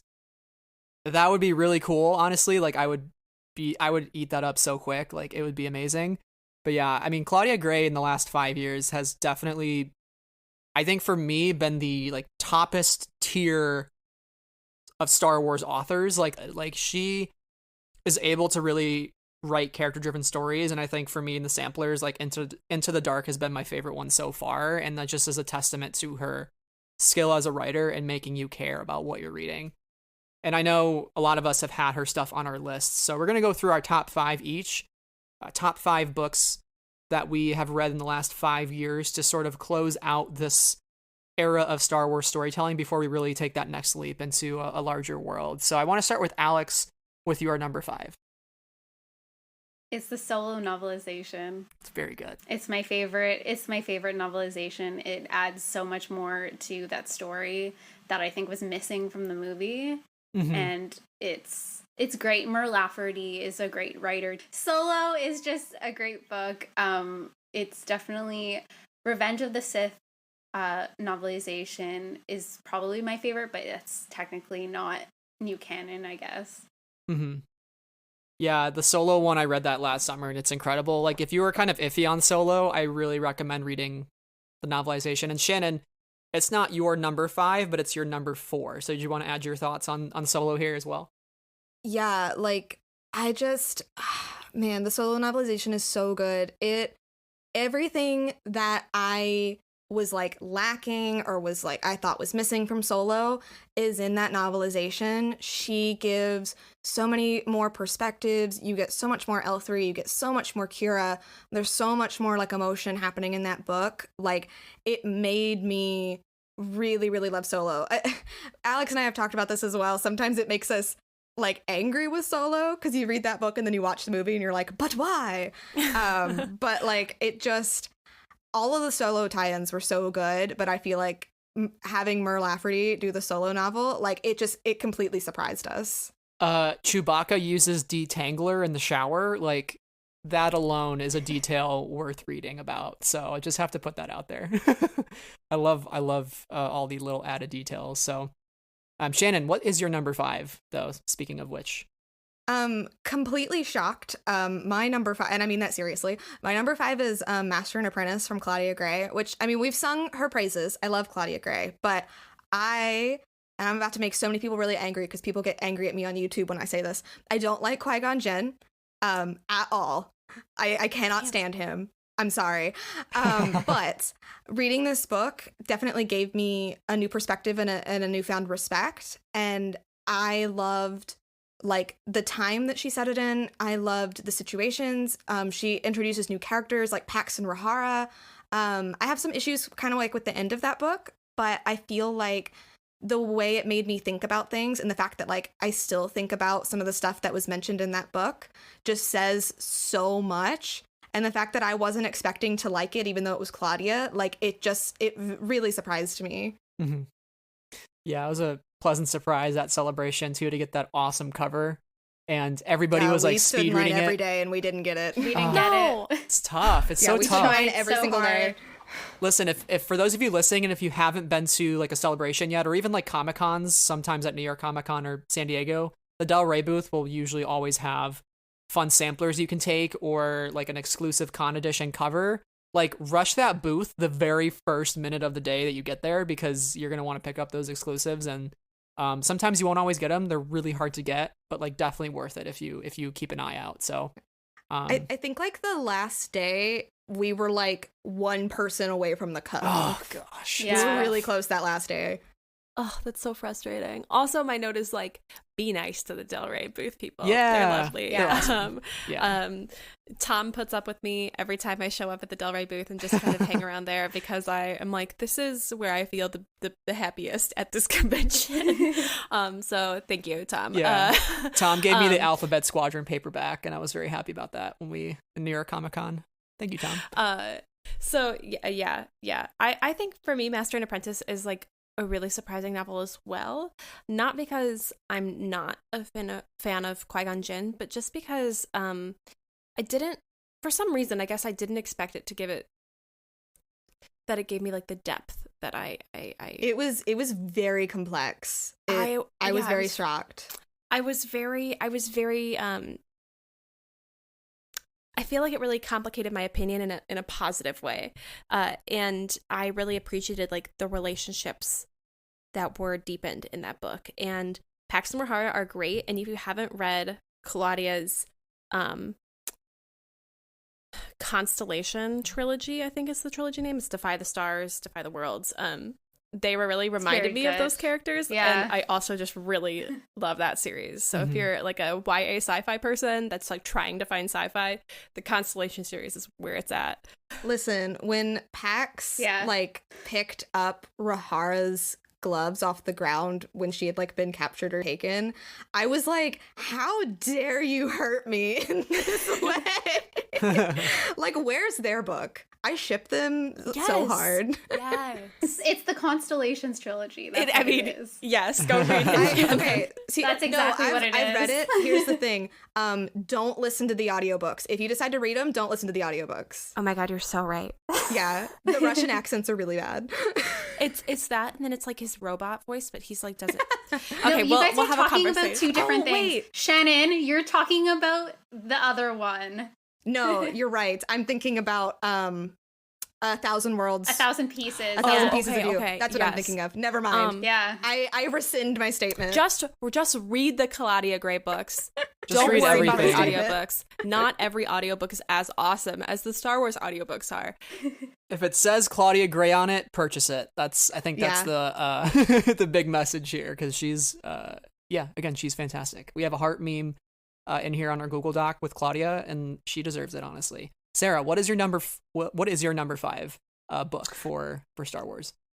My number 5 is The Legends of Luke Skywalker by Ken Liu. I was talking earlier about different interpretations of the Force, and this is where my love of that came from, because there is a story here about the Tide. And the Tide is a completely different other cultural interpretation of the Force. And I live for it. It makes me happy. The stories in this book are just so interesting, because one thing I really loved that The Last Jedi did was like the mythologizing of Luke Skywalker and talking about that like in universe, and how the kids, how Broom Boy and his friends saw Luke at the end of that movie, and Luke's whole speech and is, if you strip away the myth and look at their deeds, like the legacy of the Jedi is failure. And I think that all was a really interesting idea to be present in that movie, not only to be present but be center and at the forefront of some of the main lines of thinking in that movie. And I think the book did a really wonderful job of making Luke the myth, but also making some really silly stories. And I think it had a great balance of some real kind of hard-hitting, that middle story is amazing, but also that first story where it's like Darth Jar Jar, and it's really silly and completely out there.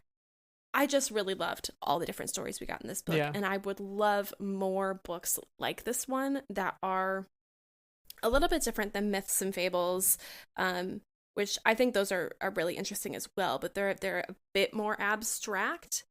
I kind of like the very kind of, I'm not saying these are grounded because they're kind of fantastical, but like they are rooted in a particular person, in a particular event, and you can see how they got spun off into this thing, or where they come from, whereas you don't really know where like the myths and fables stories actually come from. Yeah. So more Legends of Luke Skywalker. I would love for Ken Liu to continue to write in the Star Wars universe, because I think his work is really interesting. Hard agree. My number 5, and also Alex's number 4, is Resistance Reborn by Rebecca Roanhorse. So for me, I have a lot of nostalgia with this book because it's very, very much a sequel to The Last Jedi, and it's a Poe redemption story, which is great and fantastic, and also just a general love letter to Star Wars. It includes a lot of other canon inclusions, such as like Ora Marco, and I won't ruin some of the other ones if you haven't read it, but there is like really just so much cohesion with all of the other canon materials, and like, Rebecca did her homework for sure. And so for me, that's why it's in my top 5, because it paid respect to both the movies and the larger world of publishing within one single book while giving us an incredible story. And I think that's why it's in my top 5. Alex, what do you think on Resistance Reborn as your number 4? I think Rebecca does one of the best jobs at understanding every single one of the sequel trilogy characters. She gets like sad, quiet Rey like very perfectly. Like Rey is very detached from everything, I guess, following like the events of The Last Jedi. She's very reserved, and she writes reserved Rey really well. She also writes Leia post The Last Jedi very well, and her storm pilot is like so perfect. The younger man. Like, yeah.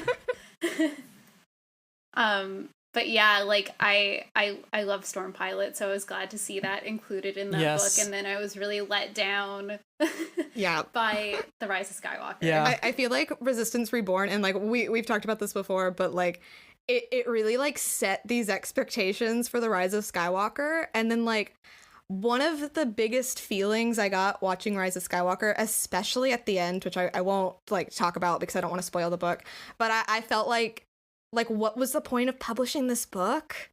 Yeah. Like, except for that, like, I can have it and it's mine and it's great, but like the Rise of Skywalker, just like she doesn't know her.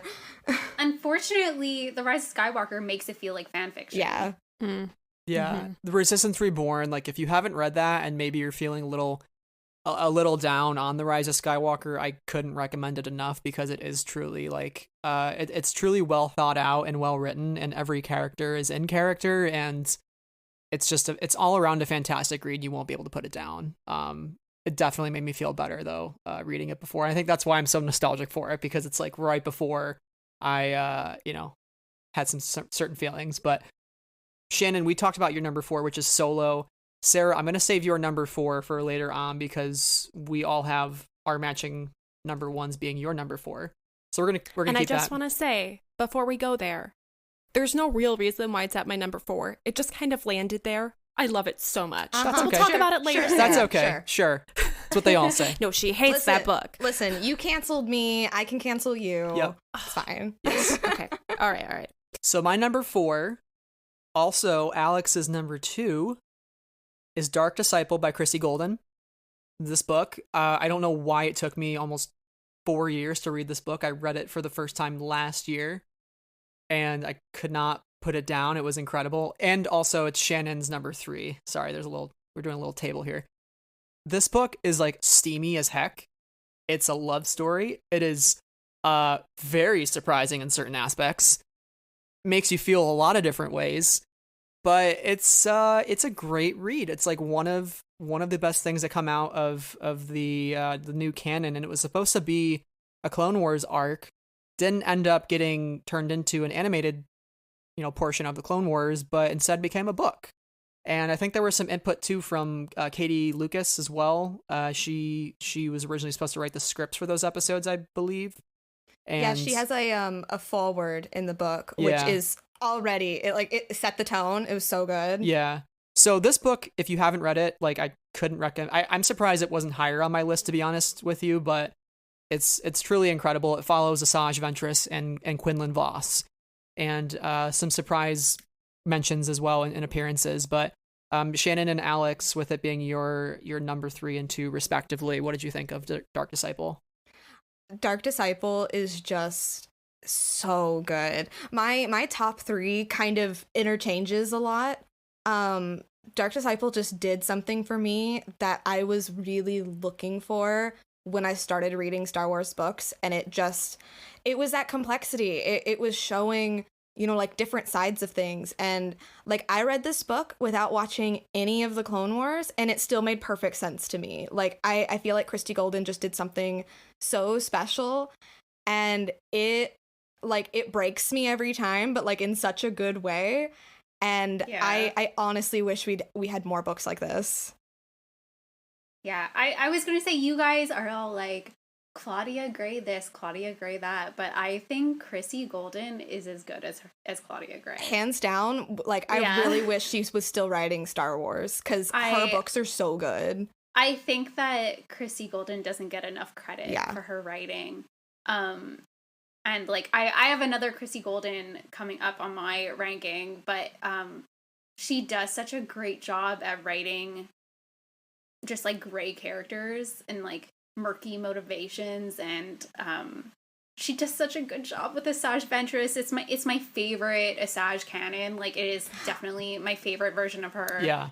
I will say as well too, because we did a reread of Dark Disciple for Lipstick and Lightsabers, and really recently, and right after that we read the Clone Wars anthology, and the Asajj story in that fits so perfectly with Dark Disciple. Mm-hmm. It was just like Zoraida Cordova was just like vibing. It was so it fits so well. Zoraida is the next like big upcoming writer. She has killed it this year, by the way. She's wrote so many books this year. It's insane. But we are going to talk more about her later on as well.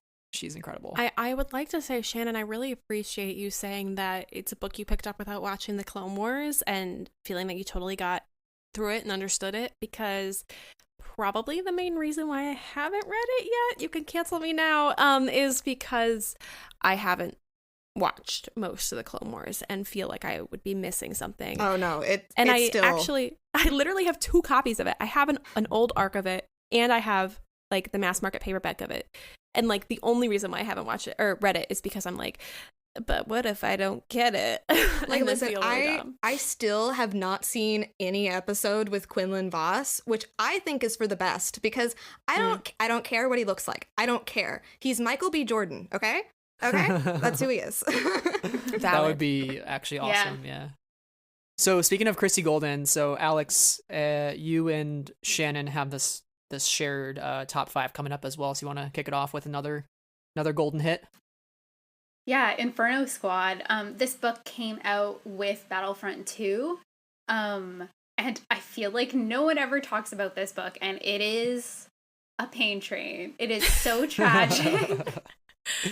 But Star Wars is tragedy, and I mean, I don't want to say like meaningful tragedy, but it has a lot more meaning than some other choices they've made. Yeah. Iden Versio is an amazing protagonist, and I highly recommend the audiobook because Janina reads the audiobook, and she does a really great job. Yeah, this book, like, again, it was a book that I wasn't expecting to like, because, you know, I just knew that it was a Battlefront tie-in, so I was like, kind of whatever, and it just completely blew me away. This book is about the characters. This is about an Imperial cell that is like infiltrating, you know, the Dreamers, which is kind of like an offshoot of Saw Gerrera and his partisans. So like everything is very morally gray here. You don't know who the good guys and bad guys are. And like I cry like every time I finish this book, because it is just so good, and she just does that complexity so well. Like this had to be like Rogue One era. Like it just so good. I would call it a Rogue One tie-in also. Yeah.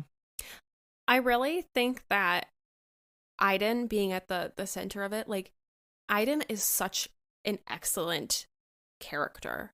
I love her to the ends of the earth.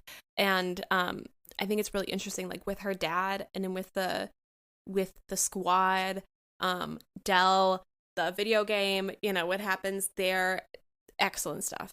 And I think she did a good job. Well, like not only like with her dad, but like the relationship with her mom, and like learning about like what it's like to grow up in the Empire. Like just yes. I want the lies that she had to tell. Oh gosh, the undercover.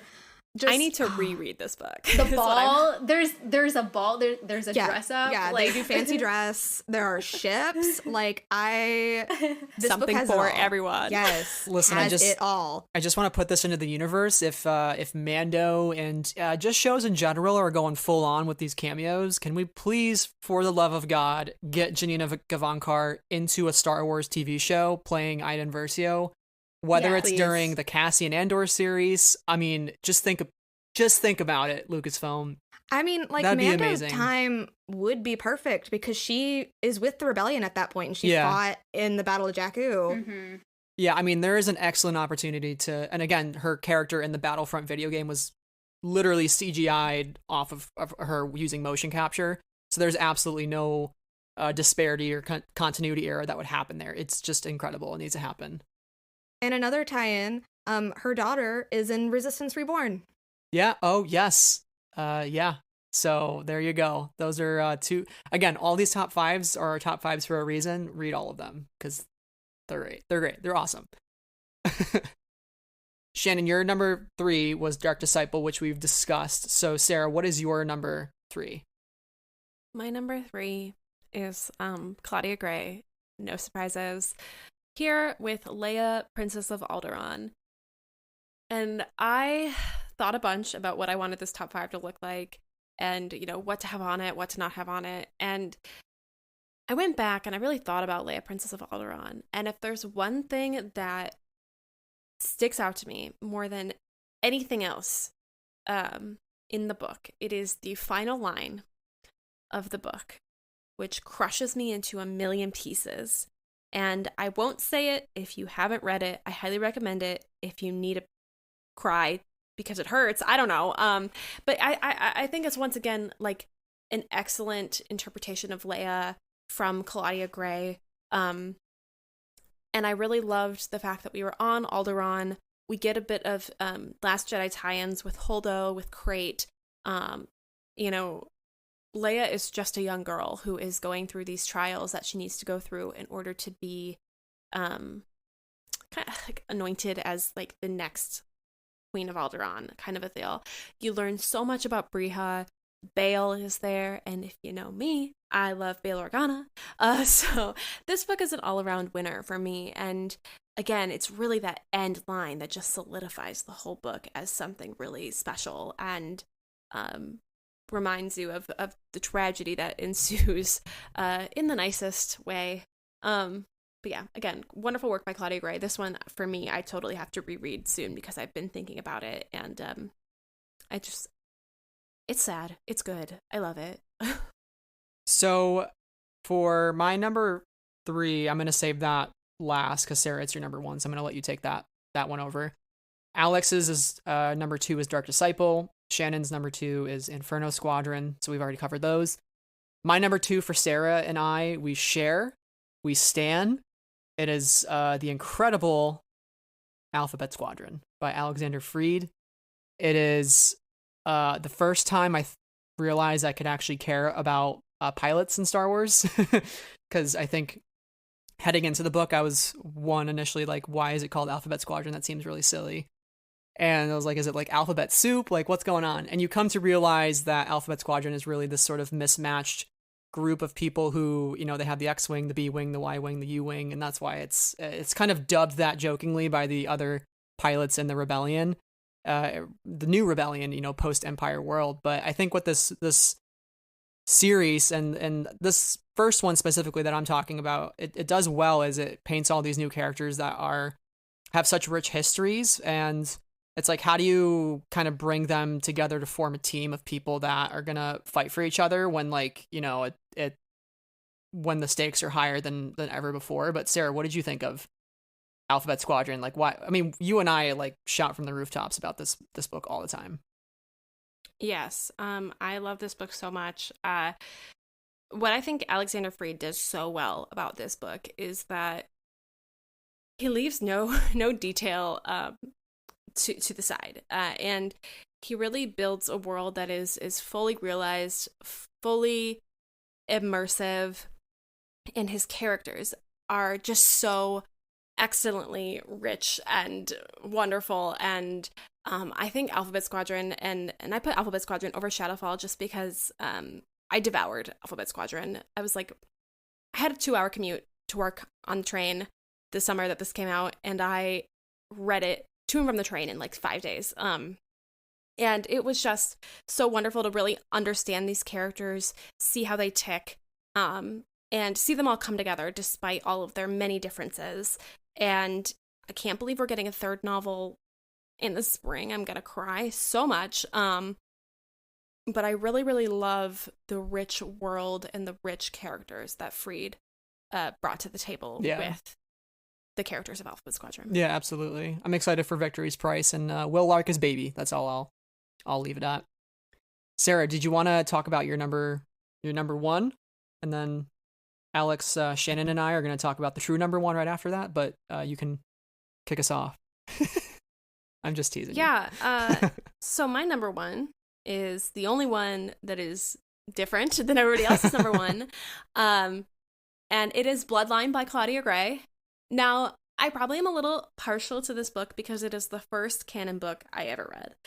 And it's political, and it's Leia, and it's so exciting. It's so good. But what I love about this book is, yes, the political nature of it. It takes place 6 years before The Force Awakens, so we're in the New Republic kind of a time. Things are kind of up and running again to a degree, and things are working. They're on Hosnian Prime is where the Senate is located right now, or as of this book. And there's two factions. There's the centrists and the populists, I believe. And they have a different idea of whether government should be central or government should be, every kind of planet rules their own space. And what is so great about this book is Leia and Ransom Casterfo is just such an interesting character as a guy who has memorabilia from the Empire all throughout his office. And you really have a question when you see him, like, oh, this is really jarring, and this is probably like exceptionally traumatic for Leia as somebody who lived this experience and saw it up front, her whole homeworld destroyed by the people who owned all of the helmets and weapons and things that she has. And their relationship and how it progresses through the book and where it ends for Ransom and for Leia is so shocking and exciting, and it has me begging for more. Again, Resistance Reborn, shout out for bringing back Ransom in some way there. And I don't know, guys, Bloodline is really just it for me. It is just so awesome and sad and good and exciting and adventurous and everything I want, and political, and everything I want a Star Wars novel to be in that way. So I just don't know why you guys don't all have Bloodline as your number one. I will say, maybe I'm the only one that's right here. I will say, Sarah, it's funny that you said like this was the first new canon book that you read, because it was also my first new canon book. But here was the thing. I was a brand new fan. Like I came in with The Force Awakens, so I didn't know a whole lot, and I actually DNF'd this book because I couldn't get through it. And then I read a couple of others. I started like watching more movies. I had seen a little bit more of the animated series, and I revisited it, and it ended up being one of my favorites. I almost put it as my number 5, but then I remembered Master and Apprentice, because I agree it brought in that complexity that I'm always looking for. But I definitely think I wasn't prepared for it with being such a new fan. I had to kind of do some other stuff before I could really get into it. I think that's definitely fair. It's definitely a book that in some degrees like relies on knowledge of the political systems of old and how they've adapted into this one. And I will say, who did the napkin bombing? Who did it? Yes, who did it? But Ben Solo wrote on the napkin. Yeah. Yes. That this is canon. I don't care. He warned Leia.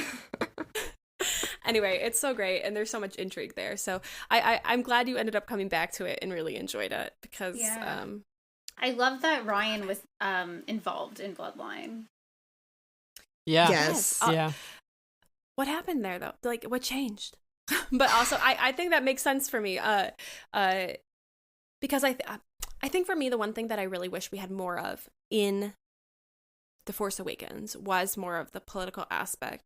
They destroy the whole Hosnian system, but you're like, it's like, but what does am that I supposed to mean? feel something about okay, you destroyed the political center, but like you haven't told me anything about it that makes it important to this story. So I was so excited to see all of that fleshed out in the book, to get more Coruscant and everything. Yeah, you guys, Alex and Shannon, see Solo as your version of Solo. I'm like, yeah, Bloodline is like my Force Awakens pre-Force Awakens. It's kind of the same thing in a weird way. All right, so even though we don't share Bloodline as our number 1, we do share another Claudia Gray hit for Shannon, Alex, and I. So Shannon, what is our number 1? So our number 1 is Lost Stars. And the way I said, like with Bloodline, I felt like I really needed to like learn more. Lost Stars was the first new canon book that I was able to really latch onto. I felt like it was so perfect for somebody who was so new. So like I could read this book and like I still understood everything that happened, because while it takes place like alongside the original trilogy, like you don't have to know the ins and outs of anything. Like you just kind of know like the basic structure of Star Wars, and I think you're good. And it just, to have this focus on like these two kids who grow up and like naturally in this time of the Empire, like you're going to grow up and like be part of the Empire, and then to see how they react differently to Alderaan and to the Death Star, and it like brings them apart, and they're never on the same page, but they're still such great friends and they still love each other. Like the way Claudia Gray was able to do the emotions in this, the way she was able to like build up this relationship with Ciena and Thane, just, it's so perfectly well done.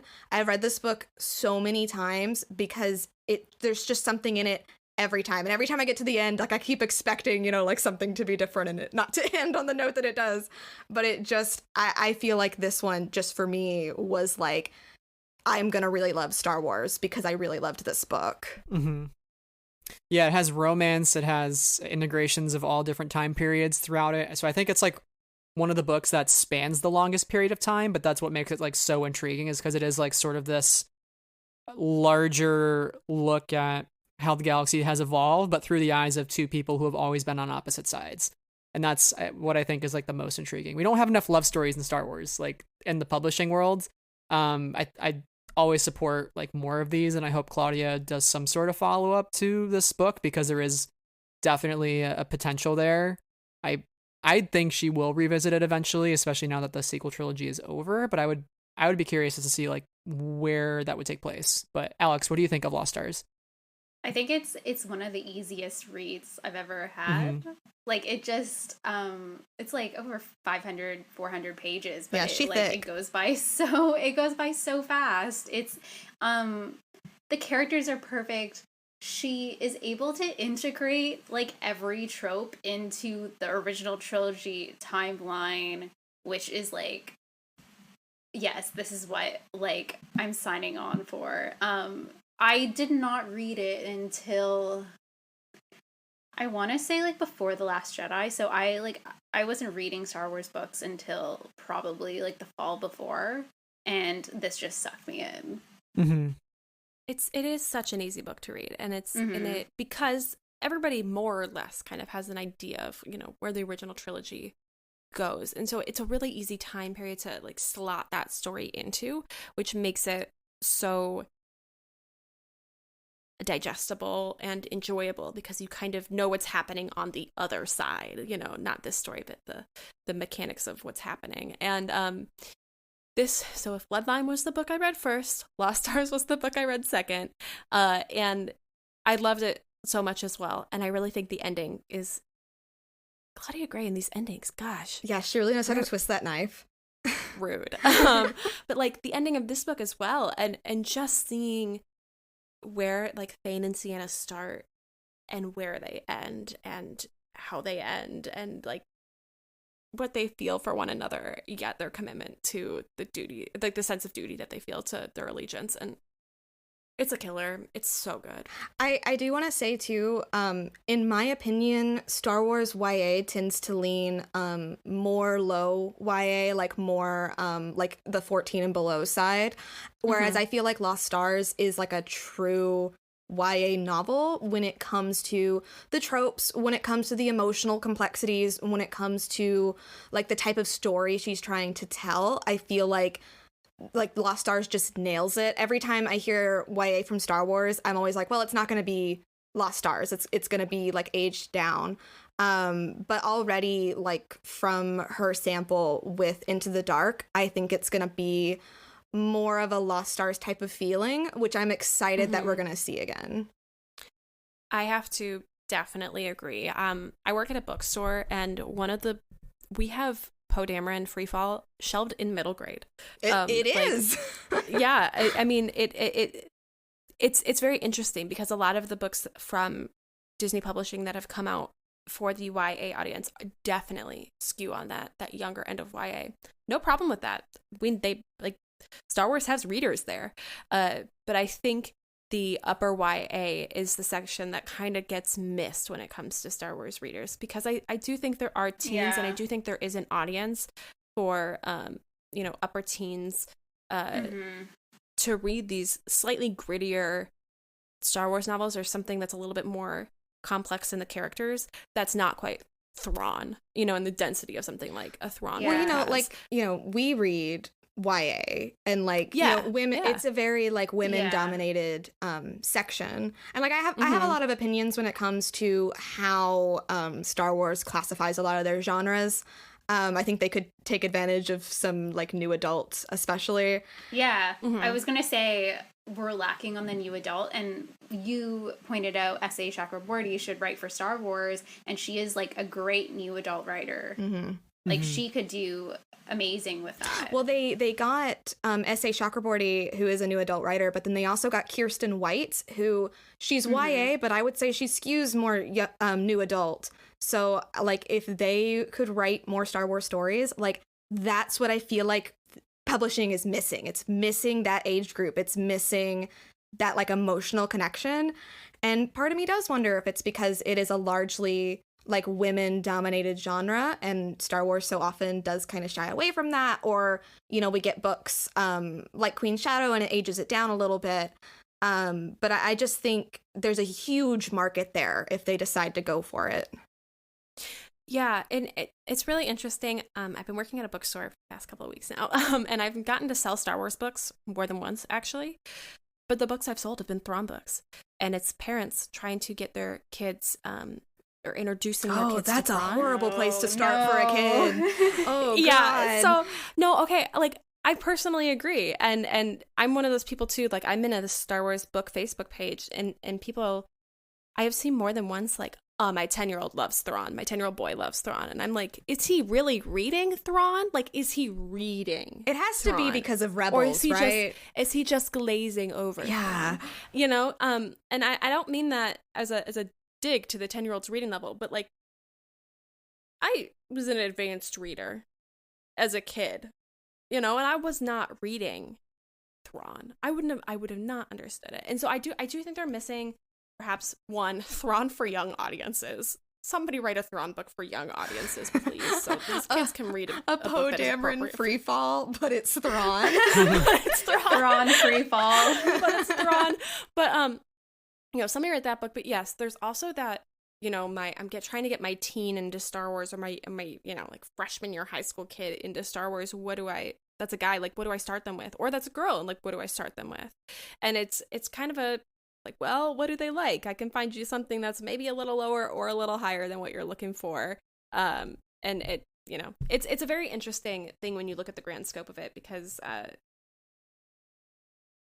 there are gaps, and it's not a Star Wars problem as much as it is a publishing thing. If you just peruse the shelves of the YA teen and YA section, it's all for girls, or aimed at girls largely.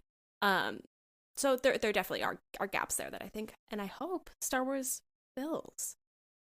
Yeah, I think there's definitely going to be a lot of opportunity the next couple years to, again, keep within the High Republic, but also explore outside of that, and maybe explore new genres, because I think the more that we can continue to appeal to other audiences and write new types of stories, that's always just a richer environment for publishing. And I think publishing has been the strongest, most consistent source of new Star Wars content the last 5 years, and I think in the absence of any films until 2023, and really just TV shows, I think it's sort of the most diverse fix of stories that we're going to get the next sort of time period. So I'm really excited to see what's ahead, and I think there's definitely a lot of opportunity. I hadn't thought of new adult fiction as a missing genre before, but that is an interesting point for sure. So we have a couple of honorable mentions as well that I'd like to quickly go through. So Alex, what is your honorable mention for Star Wars publishing? I love all the solo tie-in novels, but mine is Last Shot by Daniel Jose Older. There's a lot of L3 in that one, and young Lando, young Leia, new parent Leia and Han with baby Ben. And there's Peekpa, the hacker genius. There's a lot of good in that book. So mine is one of the Rogue One tie-ins, which also the Rogue One tie-ins are really good. one is a little hard to get through. But Rebel Rising by Beth Revis, I just feel like this exploration of Jin's character was so well done. I wasn't expecting to love it as much as I did. And I would also recommend checking out Beth Revis's other writings, because she is a YA author, and she just she does like characters and like emotions really well. She normally does contemporary, which allows for that kind of exploration. And I think when it comes to Jyn Erso, she really nailed it. My honorable mention is A Crash of Fate by Zoraida Cordova. I ate this book up, and I know I was so cynical about these Batu tie-ins and theme park tie-in material. Like, I'm like, that's ridiculous. But then I read this book and I was like, oh, it's so soft and cute and I love it. And I think the characters are really lovely, Izzy and Jules, and I really enjoyed their little adventure through Batu. So I want to see more from Zoraida. Sarah, if you ever go to Batu, you're gonna be like pointing at everything in the book. That's what Shannon and I did. So excited for the tip yip because it hyped it up so much, and it was very good. See, I think that's the thing. I'm like, I have not been yet, so I'm be very excited to go. Did a card exchange. Somebody sent me like one of the coasters from Oga's Cantina. I literally started bawling. Like, I was Sarah, like, if you want more, they gave me a whole stack. Yeah. I love that. I love that for you. My honorable mention is Chuck Wendig's Empire's End. So for me, this was the first canon series that I had read as part of Star Wars. I hadn't really been too much in the Star Wars books prior, and the first Aftermath book was definitely pretty weak for me in general. I won't harsh on it as much as like other people harp on it, but Life Debt was like a huge stark improvement to the first book, and then like Empire's End just really wrapped everything up super nicely, integrated a lot of like Han Solo and Leia into it as well, and just the Battle of Jakku as one of the primary focuses. But Chuck Wendig, still to this day, I think is like one of the biggest losses for Star Wars publishing, and it's kind of just an unfortunate side effect of certain things that happened and interactions online that led to that, wrongfully so in my opinion. But I don't think he'll ever return to Star Wars publishing. I would hope he does, but I still think there is a little bit of a burned bridge there. But Empire's End was just a lot of fun, and of course, like, Nora Wexley is one of the prime characters of this trilogy. Such a welcome addition to Star Wars, and again, appearing in Resistance Reborn as well is another great reason to read that book. She's just one of my favorites in the sequel trilogy era. She's a great pilot and a great mom, especially, and she's a mom in Star Wars that does not die. So I guess spoilers, but if you want a story without that happening, this is why you should read Empire's End and Resistance Reborn. So. That family still has some tragedy, though. Yeah, it's a little bit of a tragic ending to that family in The Rise of Skywalker, I suppose. That's not acknowledged. I don't want to spoil. Well, I guess it's more of like a Tross spoiler. But I was like, how dare Resistance Reborn make me care about Snap Wexley and Wedge Antilles and then murder him? I was very mad about in like a 2-second blink and you miss Snap Wexley die moment. I was like, how dare you make me care? And Wedge is like, I don't know who that guy is. No, you definitely do. That, and then the Poe Dameron comic, which really also fleshes out Snap, and is his wife's name Kare Kun? Is that the right name? Yeah, the Poe comics. Alex read those. Yeah, I'm like now her husband is dead. Like, yeah. So rude. So rude. Yeah. So there's a little bit of a rough patch there if you've read any of these books, and it definitely is one of those things where you scratch your head and wish, I wish they could have lived a little longer, but it's Star Wars is tragedy again.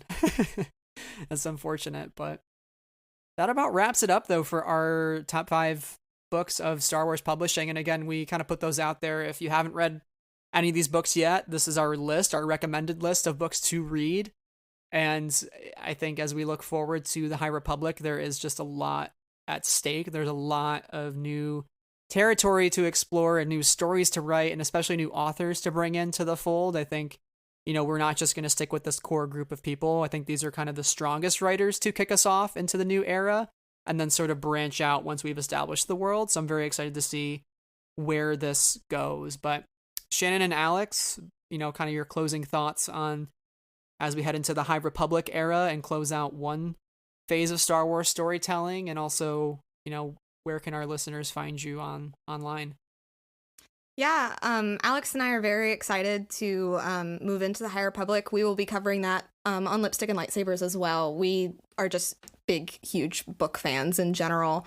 If you want to check out Lipstick and Lightsabers, we are most active on Twitter. You can find the podcast anywhere you listen to podcasts, but we're on Twitter at @lip_lightsabers. And then I am at McCarter Shannon, and Alex is at Alex Leonis. And please check out Alex's art. Yes. Awesome. Well, thank you both for coming on the show. It was a pleasure having you back. It's been over a year, so it was definitely long overdue. But Sarah, where can our listeners find you as usual as well? You can find me on Twitter, Instagram, Goodreads, and Letterboxd at SCH221. Please be my friend on Goodreads. I love talking about books. Yes, Goodreads is a great platform. Everybody should have one. It's a great way to keep your reading challenges in check. And I never meet them year after year. I always fail. But maybe next year's maybe next year will be different. Year? No. Oh, I hit mine this year. I had 50 books. Me too. And I only hit 30. I had a harder time this year. Yeah, it's because I've been inside so much. It's almost okay, yeah. I've only been reading books. I can't do it anymore. I'm too weak. As for Friends of the Force, you can find us on Twitter, Instagram, and YouTube. And you can also check us out on Patreon, where we are talking about books as well right now. Sarah and I just released a Phantom Menace novelization discussion, which is a ton of fun. And thank you to our current patrons who support the show: Adam, Anna, Cheryl, Christina, Deborah, Donnie, Ella G, Jessica, Heroes of the Galaxy, Levi, Marie Claire, Marvin, Neil, Rachel, Sarah, and T. A lot of names there, but a lot of great supporters. So thank you all for making the show possible. And that is it. This is our last episode of the year 2020. Hopefully 2021 will look a little more up and ready and happy and joyful, and hopefully we can all meet each other at cons sooner rather than later and enjoy all the things that we love in fandom in person. So fingers crossed, everybody. Hopefully we all are safe heading into the new year. Happy New Year, happy holidays. Hope you all enjoy your times with your family, or maybe if it's just over Zoom, that's cool too. So thank you all so much for listening, and until next time, may the Force be with you always.